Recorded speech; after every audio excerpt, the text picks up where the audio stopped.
வணக்கம். Astro world YouTube channel சார்பாக doctor M Dhanasekaran பேசுகிறேன். இப்போது நான் ஒரு சமூக சிந்தனையோடு ஒரு கருத்தை வெளியிடுறேன். இது மக்களுக்கும் இந்த சமுதாயத்திற்கும் ஒரு தொடர்புடையது. இந்த கருத்தை நிதானமாக நீங்கள் யோசனை பண்ணி பார்த்தீங்கன்னா எங்கே தவறுகள் நடக்கிறது என்பதை நீங்கள் கண்டுபிடிக்க முடியும். சரி, இப்போது ஒரு தலைப்பு எடுத்துக்கிறோம். நாட்டின் நடப்பை தீர்மானிப்பது யார்? ஒரு நாட்டில் நடக்கிறத தீர்மானிக்கிறாங்க. அவங்க யாருன்னா, நம்ம எடுத்த உடனே அரசாங்கம் தான் சொல்லுவோம். எனக்கு தெரிஞ்ச வகையிலும் அது யாருன்னு பின்னாடி நான் சொல்கிறேன், நீங்கள் அப்படியே கேட்டுட்டு வாங்க. சரி, ஒரு நாட்டில் நடக்கிறது நல்லது கெட்டது அப்படின்னு தீர்மானிக்கிறது, நல்லவர் கெட்டவர் அப்படின்னு தீர்மானிக்கிறது, இது உண்மை இது பொய் என்று தீர்மானிக்கிறது, இது நன்மை இது தீமை என்று தீர்மானிக்கிறது, இது வலிமை இது எளிமை என்று தீர்மானிக்கிறது. இந்த தலைப்புகளை யார் தீர்மானிக்கிறாங்கன்னா, இந்த நாட்டில் வாழ்கிற உண்மையான மக்கள், நேர்மையான மக்கள், தெளிவானவர்கள், சமூக சிந்தனை உள்ளவர்கள் தான் இதை முழுசாக ஆழமாக சிந்தித்து தீர்மானிக்க முடியும். அப்படி பண்ணும்போது, அப்படி பார்த்தோம்னா, ஒரு நாட்டில் ஒரு பொருள் உற்பத்தி செய்கிறதுனா, உற்பத்தி செய்யப்படுகிற பொருள், அந்த பொருள் மீது உள்ள நம்பிக்கை யாருக்கு வரணும்னா மக்களுக்கு தான் வரணும். அந்த பொருள் தரம் மிக்கதாக இருக்க வேண்டும். அந்த பொருள் மக்களின் வாழ்வாதாரங்களுக்கு இடையூறு தராத வகையில் இருக்க வேண்டும். மக்களின் ஆரோக்கியத்தை கெடுக்காத நிலையில் இருக்க வேண்டும். மக்களுக்கு பயனுள்ளதாக இருக்க வேண்டும். அப்படிப்பட்ட பொருளை உற்பத்தி செய்யக்கூடிய நிறுவனங்கள் அல்லது கம்பெனிகள் அல்லது தொழிற்சாலைகள் தான் சிறந்ததாக யார் சான்று அளிப்பார்கள் என்றால் மக்கள் சான்று அளிப்பார்கள். ஒரு கம்பெனியை நிறுவனம் அப்படின்னா, ஒரு கம்பெனியை துவங்கணும்னா அதற்கு அனுமதி தரது அரசாங்கம். அந்த அனுமதி தருவதற்கு ஆய்வு செய்கிறவர்கள் தான் முக்கியமானவர்கள். அந்த ஆய்வுக்கு போகிறாங்க பற்றிய ஆய்வாளர்கள். ஒரு கம்பெனியை ஆய்வு செய்யும் பொழுது அதில் அந்த உற்பத்தியை மட்டும் சிறப்பாக பார்க்கணும். அந்த கம்பெனி எப்படி இருக்குது பற்றி கவலை கிடையாது. இது ரொம்ப சின்னதாக இருக்குதுங்க, அது பில்டிங் சரியில்லைங்க, அது இல்லை, நமக்கு தேவையில்லை. அந்த உற்பத்தி செய்கிற பொருள், அந்த பொருள் தரம் மிக்கதாக இருக்க வேண்டும், மக்களுக்கு பயனுள்ளதாக இருக்க வேண்டும், மக்களை பாதிக்கப்படாததாக இருக்க வேண்டும். மக்களை பாதிக்கப்படுகின்ற தரமில்லாத பொருளை உற்பத்தி செய்கிற எவ்வளோ பெரிய கம்பெனியாக இருந்தாலும் சரி, அது சிறப்பானதாக அல்ல. அப்போது மக்களுக்கு எப்பொழுதும் தீமையை விளைவிக்காத ஒரு பொருளாக உற்பத்தி செய்ய வேண்டும். மக்கள் பாராட்ட வேண்டும். அப்போ எப்படி பாராட்டுவாங்கன்னா, அதை பயன்படுத்தி பார்த்து அனுபவித்து அதில் இருக்கிற நன்மை தீமைகளை கண்டறிந்து தான் அவங்க மக்கள் பாராட்டுவார்கள். அப்போது மக்கள் பாராட்டை பெறுகிற நிறுவனங்கள் மட்டுமே உண்மையானது. அப்படி உற்பத்திக்கும் அனுமதிக்கும் ரெண்டுக்கும் தொடர்பு இருக்குது. உற்பத்தி செய்பவன், அனுமதி வழங்குபவன். உற்பத்தி செய்துட்டார், எதையோ ஒன்று உற்பத்தி செய்தாருக்காக அனுமதி வழங்கிட்டு போனால் அது மக்களுக்கு செய்கிற துரோகம், மக்களின் விரோதி. அதனால் மக்களுக்கு நன்மையை பயக்கக்கூடிய பொருளை உற்பத்தி செய்யக்கூடிய அந்த நிறுவனங்களுக்கு அனுமதி வழங்குபவர் நல்லவர். உண்மையான ஆழ்வாளர் யாருன்னா, நேர்மையாக உண்மையாக லஞ்சம் கிஞ்சம் வாங்காமல் கையூட்டு வாங்காமல் அந்த இடத்த போய் பார்த்து அந்த பொருள் உற்பத்தி செய்கிற பொருளை பார்த்து அந்த பொருள் உற்பத்தி செய்கிற ஸ்ட்ரக்சர் அதை நீங்கள் பார்த்து அதை ஆய்வு செய்து அதில் என்னென்ன ரசாயனங்கள் கலக்கப்பட்டிருக்கிறது, அது என்னென்ன பொருட்கள் பாதிக்கப்படக்கூடிய பொருட்கள் சேர்த்துருக்குறாங்க, இதையெல்லாம் நிதானமாக நுணுக்கமாக ஆய்வு செய்து அந்த கம்பெனிகளுக்கு நீங்கள் அதிகாரம் கொடுத்தீங்கன்னா, அங்கீகாரம் கொடுத்தீங்கன்னா, அனுமதி தந்தா உண்மையில் நாட்டுக்கு செய்கிற நல்லது, நாட்டு மக்களுக்கு செய்கிற ஒரு நன்மையான காரியம்.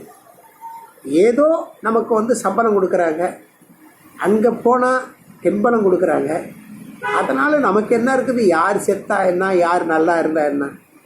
அவன் கம்பெனி துவங்கிட்டான், பெரிய பணக்காரன், லட்சாதிபதி, கோட்டீஸ்வரன், அதிகாரம் மிக்கவன், ஆளுமை திறன் உடையவன், அதனால் அவனால் நம்ம பகைச்சிக்க முடியாது, நமக்கு கிடைச்ச வரைக்கும் லாபம் அப்படின்னு சொல்லிட்டு அனுமதி தந்துவிட்டால் ஒருவன் மட்டுமே இந்த நாட்டுக்கு உயர்ந்த பொருளாதாரத்தை நிலைநாட்ட முடியும். அவன் மட்டுமே வளர்ந்துருவான்.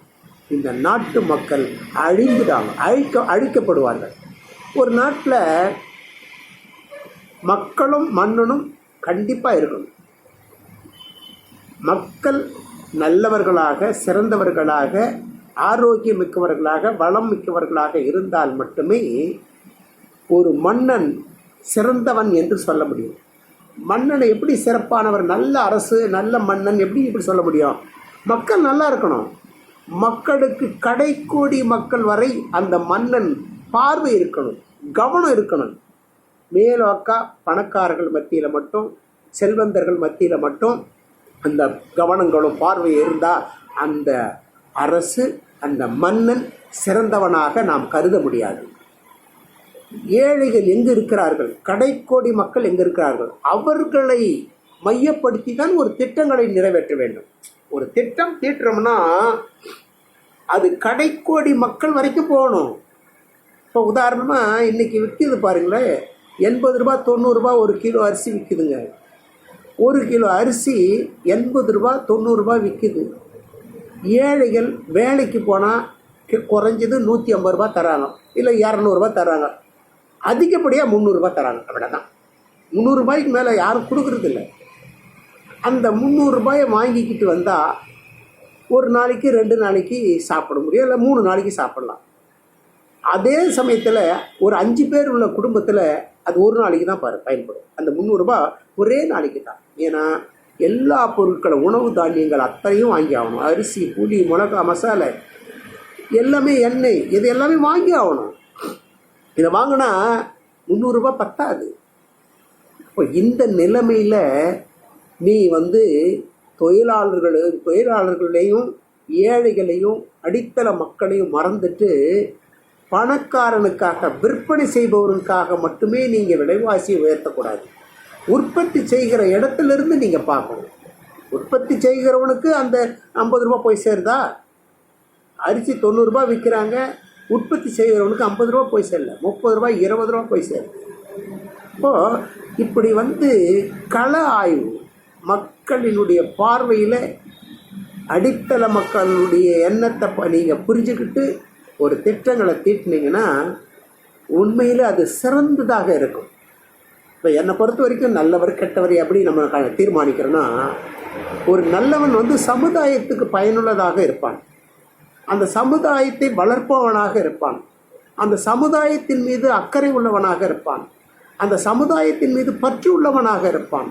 தேச பற்று மிக்கவன் நல்லவன். தனக்காக, தன் குடும்பத்துக்காக சுயநலத்தோடு வாழற யாரும் நல்லவர்களாக இருக்க முடியாது. அவன் கோட்டீஸ்வரனா கூட இருக்கட்டுங்க. ஏங்க, 1000 கோடிக்கு சொந்தக்காரர், இந்த நாட்டையே அவர் தான் வச்சுங்கிறாரு, இந்த உலகத்தையே அவர் தான் ஆள்றாருங்கனாக்கா அவர் சிறந்தவர் சொல்ல முடியாது. ஏன்னா அது சுயநலம். ஏழை மக்களுக்கு யார் பயன்படுகிறார்களோ, நாட்டு மக்களுக்கு யார் பயன்படுகிறார்களோ, நாட்டு மக்கள் மீது யார் கவனம் செலுத்துகிறார்களோ, அவர்களுடைய வாழ்வாதாரங்கள் சிறப்பதற்கான வழிகாட்டுதலை செய்கிறார்களோ அவர்கள் தான் சிறந்தவர்கள். எனவே நான் சமூக பற்றோடு தான் இதை பேசுகிறேனே தவிர யாரையும் தவறாக சுட்டி காட்டுவதற்காக இல்லை. இப்போ அரசாங்கத்தில் ஒரு சர்டிஃபிகேட் கேட்க போகிறாங்க. இப்போ மனிதன் மனிதனாக விட்டு விடுங்கள், நீங்கள் ஏன் சான்று தருகிறீர்கள்?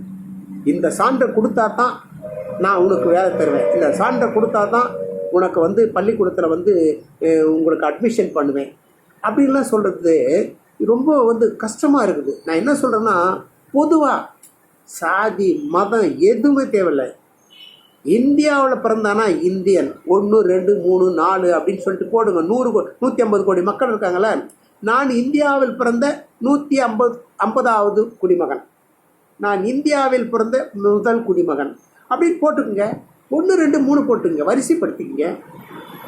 இதை விட்டுட்டு அவர் இந்த மதம் அந்த மதம், இந்த சாதி அந்த சாதி இப்படியெல்லாம் பிரித்து மக்களுக்குள் வந்து போராட்டத்தையும் அந்த வன்மைகளையும் நீங்கள் அது தூண்டி விடுறதா இருக்குது. அப்போது இதை தூண்டி விடுபவர்கள் குற்றவாளிகள். அப்போ யார் குற்றவாளிகள் நீங்கள் சொல்லுங்க. ஒரு கம்பெனி உற்பத்தி செய்யறது நல்ல பொருளாக இருந்து விற்று மக்கள் பயன்பெற்றா அது நன்மையானது. அது யாரை சேரும்? அந்த ஆய்வாளரை சேரும், அரசாங்க அனுமதி தந்த அரசாங்கத்தை சேரும், உற்பத்தி செய்கிற அந்த நிறுவனத்தை சேரும். இது நன்மை. அதே சமயத்தில் உற்பத்தி செய்கிற பொருள் தீமையானதாக இருந்து மக்களை பாதிக்கக்கூடியதாக இருந்து மக்களை அழிக்கும் வண்ணமாக இருந்து அதை ஆய்வு செய்து அதற்கு அனுமதி தந்துவிட்டால் யார் வந்து குற்றவாளிகள்? இப்போ நீங்கள் வந்து இப்படி பாருங்கள், இதையெல்லாம் நீங்கள் பார்த்தீங்கன்னா தான், ஆய்வு பண்ணாதான் யார் வந்து குற்றவாளி. அப்போது ஏழைகளாக வந்து உதாரணமாக ஏதோ ஒரு பொருளை விற்கிறாங்க, அந்த பொருள் மக்களை பாதிக்கக்கூடியதாக இருக்கிறது. அந்த பாதிப்புக்கு காரணமானது யார்? உற்பத்தி செய்பவன், விற்பவன் அல்ல, உற்பத்தி செய்கிறவன். அந்த உற்பத்தி எங்கே நடக்கிறதோ அங்கே போய் தடுக்க முடியாமல் விற்கிறவனுங்களாண்ட போகிறது, சாப்பிட்றவங்களாண்ட போகிறது, இதையெல்லாம் வந்து இது வந்து சும்மா வந்து அந்த களை மரத்து மேலே இருக்கிற களைங்களை வெட்டி தள்ளுறது. வெட்டி தள்ளினா மறுபடியும் தழிச்சிக்கிட்டா இருக்கும். நான் என்ன சொல்கிறேன்னா, அந்த வேரை எடுத்துட்டு அந்த வேரை பிடுங்கி போட்டால் அந்த மரம் வளராது. அதனால் தீமையை செய்கிற ஒரு இடம் எங்கன்னு கண்டுபிடிச்சி அந்த இடத்த வேரோடு அழிக்க பாருங்கள். அதுதான் வந்து திறமைசாலித்தனம், அதுதான் வந்து உண்மையான ஆய்வு, அதுதான் வந்து உண்மையான அங்கீகாரம் வழங்குவது, அதுதான் வந்து உண்மையான உற்பத்திகளை பெருக்குவது. அதனால் தீமை என்று கண்டுவிட்டால் அதை வேரோடு அழிப்பதற்கு எங்கு உற்பத்தி செய்யப்படுகிறதோ அங்கே தான் நீங்கள் வந்து பார்க்கணும். ஒழிய சாப்பிட்றவோ விற்கிறவோ இதையெல்லாம் வந்து எடுத்து போகிறவோ இதையெல்லாம் பார்க்கக்கூடாது. அந்த மாதிரி உற்பத்தி செய்பவர்களுக்கும் வந்து இந்த நாட்டில் அனுமதி தருபவர்களுக்கும் முக்கியமான தொடர்பு இருக்குது. அவங்க 2 பேர் தான் முக்கியமானவர்கள். உற்பத்தி செய்பவர்களும் முக்கியமானவர்கள், அதை அனுமதி தருபவர்களும் முக்கியமானவர்கள். அவர்கள் மக்களை காப்பாற்றுபவர்கள், மக்களுக்கு நன்மையை செய்யக்கூடியவர்கள். அந்த வகையில் மக்களுக்கு நல்லது செய்கிற மாதிரி எல்லாரும் நடந்துக்கணும். அரசாங்கம் நடந்துக்கும். முதல்ல அரசாங்கம் உற்பத்தி செய்ய அனுமதி தர அந்த கம்பெனி நல்லதான்னு பார்த்துக்கணும். அந்த கம்பெனியால் உற்பத்தி செய்ய பொருள் வந்து மக்களுக்கு பயனுள்ளதான்னு பார்த்துக்கணும். அது ஆரோக்கியமுள்ளதான்னு பார்த்துக்கணும். இதையெல்லாம் பார்த்து இதுக்கு வந்து நம்ம வந்து அனுமதி தந்தீங்கன்னா அப்படிப்பட்ட கம்பெனிகள் உற்பத்தி செய்யப்பட்டால் இந்த நாடு நலம் பெறும். அதனால்தான் இப்போது ஒரு நிறைய பேர் காரு பைக்கு இதெல்லாம் வந்துடுச்சு. நிறைய கார் கம்பெனிகள் வந்துடுச்சுங்க. இதனால் என்ன ஏற்படுது தெரியுமா? காரை உற்பத்தி பண்ணுறவன் பணக்காரன் ஆகிறான். நம்ம காரை வாங்கி கடன்காரன் ஆகிட்டு காரை வாங்கி ஓட்டி ஆக்சிடென்ட் செத்து போகிறவன் தான் நம்ம நாட்டில் இருக்கிறான். அப்போது நம்மை வந்து கடன்காரனை ஆக்குவதற்கும் கடைசியில் இறந்து போவதற்கும் விபத்தை ஏற்படுத்தி ஊனமாக வாழ்வதற்கும் காரணமாக இருக்கிறது கார் கம்பெனிக்காரன் பணக்காரனாக இருக்கிறான். உங்களை அடித்து அவன் வந்து வளர்ந்துக்கிட்டு இருக்கிறான். இப்போ இதெல்லாம் தெரியாமல் நாட்டில் எவ்வளோ இடம் இருக்குது. நம்ம நாடு வந்து என்ன வளம் இல்லை இந்த திருநாட்டில் சொல்லி பாரதியார்லாம் பாடி, என்ன வளம் இல்லை, எல்லா வளமும் இருக்குது. அந்த வளத்தை நம்ம கெடுத்துடணும். கார் கம்பெனியை நெட்டு போல்டெல்லாம் நம்ம சாப்பிட முடியுமா? உற்பத்தி பண்ணுற நெட்டு போல்டு இதெல்லாம் நம்ம சாப்பிட்டா பசி ஆகிடுமா? பணத்தையே எடுத்து போய் கட்டுக்கட்டாக வீட்டில் வச்சா சாப்பிட முடியுமா? விவசாயத்து மேலே கவனம் செலுத்துங்க. விவசாயத்தை உற்பத்தி பண்ணுங்க. ஒவ்வொரு கிராமத்துலேயும் ஒரு 500 ஏக்கரா அல்லது ஒரு 1000 ஏக்கராவை ஒதுக்கி அரசாங்கம் அதை எடுத்து அரசாங்க பண்ணையை ஆக்கி அரசாங்கத்தில் அது உள்ளர வேலை செய்கிறவங்களுக்கு அரசாங்க வேலையை அங்கீகாரம் செய்து அங்கே உற்பத்தி பண்ணுங்கள். கீரையை உற்பத்தி பண்ணுங்கள், காய்கறியை உற்பத்தி பண்ணுங்கள், நெல் தானியத்தை உற்பத்தி பண்ணுங்கள், பழ வகைகளை உற்பத்தி பண்ணுங்கள், மருத்துவங்களை உற்பத்தி பண்ணுங்கள். இது மாதிரி உற்பத்தி பண்ணுற பணியாளர்களை எல்லாம் அரசு அங்கீகாரம் கொடுத்து அவங்க அரசு வேலையாளர்களை நம்ம பயன்படுத்தி அந்த பக்குவத்தை நீங்கள் ஏற்படுத்தினீங்கன்னு வச்சுக்க, எல்லா வளமும் நம்ம நாட்டில் இருக்கும். ஆனால் உயிர் வாழ்வதற்கான அத்தனையும் நம்ம நாட்டில் கிடைக்கும். நான் என்ன சொல்கிறேன்னா, கம்பெனிகளை கொண்டாந்து வெளிநாட்டு கம்பெனி கொண்டாந்து உள்நாட்டில் வச்சு அவனை பணக்காரன் ஆக்கிறத விட நம்ம நாட்டில் இருக்கிற விவசாயிகள் நிலத்தை பிடுங்காதீங்க. அந்த நிலத்தை ரியல் எஸ்டேட்டுன்ற போய் வாங்கி போட்டு வீடு கட்டிக்கிட்டு இருக்கிறீங்க. ரைட்டு, வீடு கட்ட வேண்டியது தான். குடி இருக்கிறதுக்கு வீடு வேணும், அதெல்லாம் வேணாம் இல்லைன்னு சொல்ல. அது எங்கே இருக்கணும்னா, இப்போ இந்த மலைப்பாங்கால் கடுகுது, சும்மா கடுகுது, காடாக கடுகுது, அந்த மாதிரி எல்லாம் அழிச்சிட்டு நான் வனத்துறை வாங்கி வச்சுக்கின்னு காடாக கடுகுது, எதுக்கும் பயன்படல. அங்கே ஊடாக்குங்க, அங்கே வீடு கட்டி கொடுங்க. நெல் விளையிற இடம் நல்லா விளைஞ்சிட்டு இருக்கிற அந்த கழனி அதெல்லாம் வாங்கி ரியல் எஸ்டேட் போட்டால் எப்படி ஆட்டான்? இல்லைங்க, அதில் நான் புஞ்சை நிலமாக தான் நான் வாங்குகிறேன். புஞ்சையும் நஞ்சையும் உருவாக்குறது யாருன்னா அரசாங்கம் தான். இது ஒரு 5 வருஷம் விளையினா வச்சுக்க, 2 வருஷம் விளையினா அது புஞ்சைங்கன்றாங்க.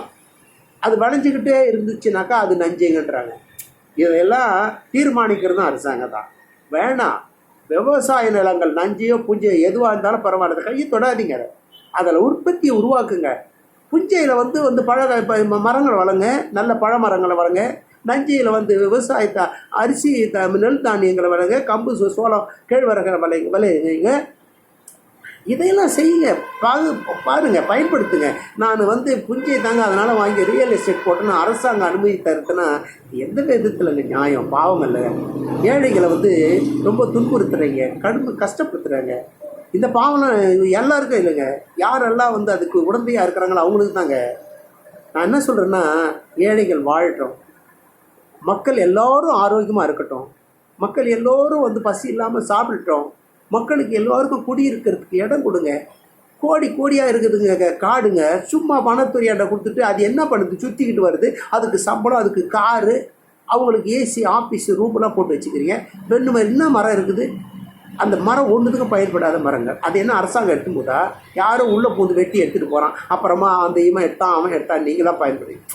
அங்கே கொடுங்குங்க, மக்களுக்கு இடம் கொடுங்க, வீடு கொடுங்க. அந்த இடத்த சுற்றி மரம் அவங்க வளர்த்துக்குவாங்க, அவங்க பாதுகாத்துக்குவாங்க, அவங்களுக்கு சொந்தமாக்கி வச்சுக்குவாங்க, அதை உற்பத்தி பண்ணி தருவாங்க, நீங்கள் பயன்படலாங்க. அதை விட்டுட்டு வனத்துறையாண்ட கொடுக்குறீங்க. வனத்துறை யாருக்கோ விற்றுக்கிறாங்க. எவ்வளோ பேருக்கு விற்றுட்டு பணத்தை எடுத்துக்கிட்டு அவன் சொல்லிட்டு போகிறான். வனத்துறை அதிகாரின்னு என்ன வேணும்னு செய்வாங்க. சத்துங்களா? இங்கே வெளியில் மார்டர் பண்ணிட்டு எடுத்து போகிற பணத்தை கூட உள்ளே கொண்டு போய் போட்டுருக்காங்க. அது மட்டும் நடக்குதுங்க, ரொம்ப தீமை நடக்குது. அங்கெல்லாம் ஏழைகளுக்கு விவசாய வீடு இல்லாதவங்களுக்கெல்லாம் வீடு கொடுங்க. வனத்துறையாக என்ன பண்ண போகுது? இப்போ நீங்கள் எதுக்கு வீடு எடுக்கிறீங்க? மக்கள் தொகை அதிகமாகிடுச்சுங்க, குடியிருக்கிறதுக்கு இடம் இல்லைங்க, அதனால் நான் வீடு கொடுக்குறேன். அதனால் நான் விவசாய நிலத்தெல்லாம் எடுத்துகிட்டு நீங்கள் பண்ணுறேன். அதுக்கு பதிலாக சும்மா கிடக்கிற காடெல்லாம் அடிங்க, அந்த இடத்துல கொடுங்க. காடை அழிக்கக்கூடாதுன்னு சொல்கிறீங்க, ரைட்டு. நான் என்ன சொல்கிறேன்னா, மொத்தத்தையும் அழிக்க வேணாம். ஒரு பகுதி, அங்கே இருக்கிற ஒரு பகுதியை எடுத்துக்கங்க, அதில் ஒரு 100 பேருக்கு வேலை கொடுங்க, அல்லது 100 பேருக்கு வீடு கொடுங்க. அவங்க சுற்றி வளர்த்துக்குவாங்க. நீங்கள் வனத்துறையே தேவையில்லை, அவங்க பாதுகாத்துவாங்க, அவங்க சொந்த இடம் அப்படின்னு பார்த்து ஒரு ஏக்கரை கொடுங்க உள்ள காட்டில். இல்லை 50 சென்ட் கொடுங்க, வேண்டாம் ஆளுக்கு 10 சென்ட் கொடுங்க. அந்த 10 சென்ட்டில் அவன் வீடு கட்டி, அந்த 10 சென்ட்டில் மரம் வளர்த்து, அந்த 10 சென்ட்டில் காய்கறிகளை வளர்த்து, அந்த 10 சென்ட்டில் கீரை வகைகளை வளர்த்து அவன் வாழ்வான். இல்லை, அவன் சொந்தமாக பயன்படுத்துவான். இல்லை, அவனுக்கும் பயன்படும், இந்த சமுதாயத்துக்கும் பயன்படும். அவனுக்கு போக கீரையை கொண்டாந்து வெளியில் விற்பான், மார்க்கெட்டில் விற்பான். அவனுக்கு போக காய்கறியை மார்க்கெட் கொண்டாந்து விற்பான். இப்போ எதுக்கு காடு? காட்டில் என்ன கிடக்குது? காடை பார்த்துக்கிறதுக்கு ஒரு பெரிய அரசு, அதுக்கு ஒரு துறை. என்னங்க இதெல்லாம்? ரைட்டு, நீங்கள் துறையை வச்சுக்கிட்டுருங்க. நான் என்ன சொல்கிறேன்னா, மக்களுக்கு பயன்படக்கூடிய அந்த வேலையெல்லாம் செய்யுங்க சார். தயவுசெய்து நான் சொல்கிறதுல குறையாக நீங்கள் எடுத்துக்க வேண்டாம். எனக்காக சொல்லலைங்க, எனக்கு வந்து 65 வயசு, நானும் இன்னும் வந்து இருக்கிற கொஞ்ச நாளில் இருக்கிற போகிறேன், அவ்வளோதான். இந்த நாடு பயன்படணும், சமுதாயம் பயன்படணும், அப்படிப்பட்ட வந்து திட்டங்களை போடுங்க. சும்மா சுற்றிக்கிட்டு துட்டு சம்பளம் வாங்கிக்கிட்டு நேசிச்சுங்க. ஒவ்வொன்றும் உழைக்கணும். நீ என்ன உழைக்கிறீங்க சொல்லுங்கள். அது மாதிரி ஒவ்வொரு உழைக்க போனாக்கா, கலெக்டர் ஆஃபீஸில் போனால், தாலுக்கா ஆஃபீஸில் போனாக்கா, நான் ஒரு சர்டிஃபிகேட் கேட்க போனால் அவன் மேலும் கீழும் பார்க்குறான், என்னை 10 வாட்டி அலைய வைக்கிறான். 10 நாள் வேலை போகுது, 300 ரூபாய் பைக்கு 3000 ரூபாய் எனக்கு வேஸ்ட் ஆகிவிட்டுது. அப்புறமா அங்கே போனாக்கா இது சரியில்லை அது சரியில்லை திருப்பி வர வைக்கிறான். அதே சமயத்தில் அவனுக்கு நான் வந்து ஒரு 2000 ரூபாய் 3000 ரூபாய் கையில் கொடுத்தேன்னா, எவ்வளோ பெரிய குற்றமாக இருந்தாலும் தூக்கி அதை போட்டுட்டு இது ரொம்ப சரியாக இருக்குதுங்க, ஆய்வாளர் கொடுக்குற சர்டிஃபிகேட் இது எல்லாமே சரியாக இருக்குதுன்னு சொல்கிறான்.